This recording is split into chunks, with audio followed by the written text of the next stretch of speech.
I get asked this question literally every day of the week. And the reason why you guys ask me is because I go from this to this. I'm going to show you my full routine, break it down. Yes, I've done this in the past. No, I'm not gatekeeping. I've literally got 100 tutorials that are going to be the exact same as this one on my page, but you guys keep asking, so I'll keep showing. I did my skin prep. I've already got my foundation on. We're just going to hop straight into the concealer. Obviously, I have a preference for Shape Tape. If you watch back all the way to 2020, I was reaching for Shape Tape. This is what I use and what I think does the absolute best job at covering my under eye bags. That being said, if you want a drugstore option, the L'Oreal Infallible is the next best in my opinion, especially for the price point. I'm just going to apply a big old triangle of concealer on my eyes.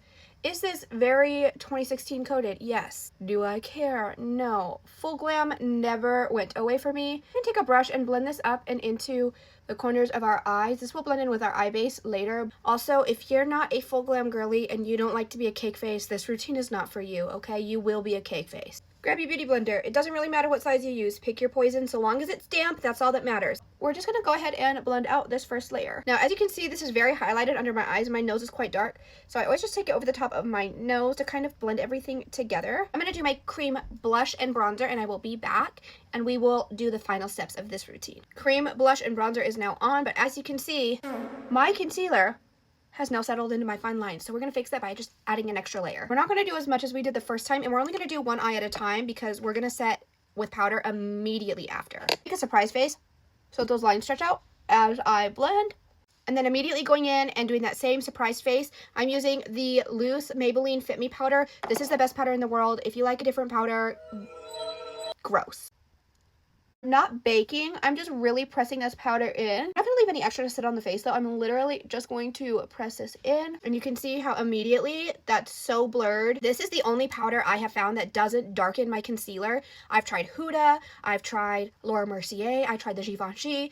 This is the only powder I have ever found that does not darken my concealer and keeps it set all day and doesn't crease. We're back, and this is what it looks like with a full face of makeup on. I don't have any filters on. If you're like really close to my face, you can still see my puffies, you know?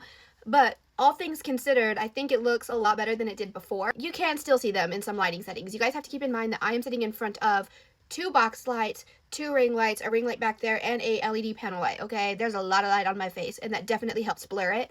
But this still looks the best in like the majority of light settings that I found. So just for an example, I took my panel light off. I'm just holding it over my head. You guys can see that like if there's really harsh overhead lighting, like you're still going to see them sometimes. But I'd rather be able to see them sometimes and look blurred like 70% of the time and be a cake face. That's just my personal opinion. If this tutorial was helpful for you and you liked that I didn't leave any steps out and I told you all the products and all of the stuff, please give me a follow. I do tips, tricks, tutorials, and reviews. Bye bestie, I love you.